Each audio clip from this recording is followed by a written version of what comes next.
ဝိပိုပီလဲလာကစားသည်ကျော်ကြီးလက်သီးကိုကြောက်ပြီးတော့ပတ်ပြေးနေသေးတာတောင်မှနိုင်သွားခဲ့တဲ့လိမ့်နေကြမနေ့ည1 Friday Fight မှာထိုးသက်ခဲ့တဲ့မြန်မာကုန်းဆောင်ဂျော်ဂျာဝင်းနဲ့ Thai Fighter စမင်တန်လိမ့်နေကြရဲ့ပွဲကတော့ပရိသတ်တွေကြားမှာတော်လေးကိုကြက်ထားသွားခဲ့ပါသည်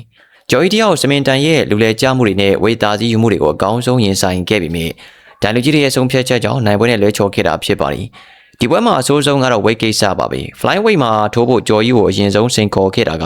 စမင်တန်ဖြစ်ပေမဲ့လက်တွေမှာတော့သူကိုယ်တိုင် weight မဝင်ခဲ့ပါဘူးကျော်ကြီးကတော့ pro pp weight ကြောင်ချခဲ့တာဖြစ်လို့ weight ပုံနေတဲ့စမင်တန်နဲ့ထိုးရတာကျော်ကြီးအတွက်တကယ်ကိုအားနည်းချက်ဖြစ်စေခဲ့ပါသည်ဒါပေမဲ့ကျော်ကြီးကတော့တကယ်အားကစားမှာစိတ်ဓာတ်နဲ့ပွဲမပြတ်စေရဘူးကိုယုံကြည်တယ်ဆိုပြီးတော့ catch weight 139.8 ပေါင်နဲ့ပဲထိုးဖို့ချက်ချင်းလက်ခံခဲ့တာပါဒါကကျော်ကြီးရဲ့ရဲရဲမှုကိုပြသလိုက်တာပဲဖြစ်ပြီးကျော်ကြီးကပွဲစကလေးကသူ့ရဲ့အားသာချက်ဖြစ်တဲ့လက်သီးတွဲလုံးအနေနဲ့အတင်းဖိအားပေးထိုးခဲ့တာပါစမင်တန်ကတော့ကျော်ကြီးရဲ့ပါဝါကိုသိတာကြောင့်ရေမဆိုင်ရေးပဲနဲ့ခြေကန်ချက်တွေနဲ့ပဲကွာဝေးကိုထိန်ပြီးတော့ပတ်ပြေးနေခဲ့တာမြင်သာပါရီဒုတိယအချီမှာတော့စမင်တန်ရဲ့နီးပြူဟာပြောင်းလာပြီးတော့ကျော်ကြီးဝင်ကိုတကောင်တာချောင်းကစားခဲ့ပါရီသူ့ရဲ့ဘယ်ခြေကန်ချက်တွေကကျော်ကြီးရဲ့ခနာကိုထိထိရောက်ထိမှန်ခဲ့လို့အမှတ်တွေရသွားခဲ့တာပါတတိယအချီမှာကျော်ကြီးကအမှတ်ပြန်ရဖို့အသေးအံလိုက်ထိုးပေမဲ့စမင်တန်ကတကယ်ကိုလူလဲပါပြီကျော်ကြီးနီးကထိုးလို့မရအောင်ဖတ်ထားလိုက်ဒူးတိုက်လိုက်နဲ့အချိန်ဆွဲပြီးတော့ပွဲကိုထိန်းသွားခဲ့ပါရီပွဲပြီးကနေစက္ကန့်40လောက်အလိုမှာတော့ကျော်ကြီးကပရိသတ်တွေကြိုက်ဆုံးကွက်ကိုလှုပ်ပြခဲ့ပါရီမတ်ဟော်လဝေးလိုမျိုးကျိုးဝိုင်းလယ်မှာပြန်လန်ဆိုင်ထိုးဖို့စမင်တန်ကိုဖိတ်ခေါ်ခဲ့တာပါဒါပေမဲ့လိမ့်နေကြကတော့ကြောက်ပြီးတော့မလာရေးပဲနဲ့အမှတ်နဲ့နိုင်ရင်ပြီးရောဆိုတဲ့ပုံစံမျိုးနဲ့ပတ်ပြေးသွားခဲ့တာပါ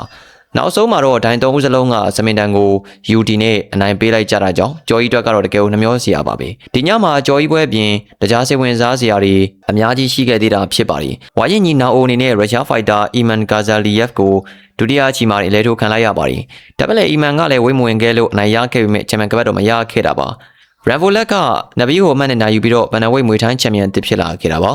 ဂျိုကြီးကအခုမှအသက်24နှစ်ပဲရှိသေးတာဖြစ်လို့ဒီပွဲကသူ့အတွက်တကယ်သင်ခန်းစာကြီးတစ်ခုပါပဲ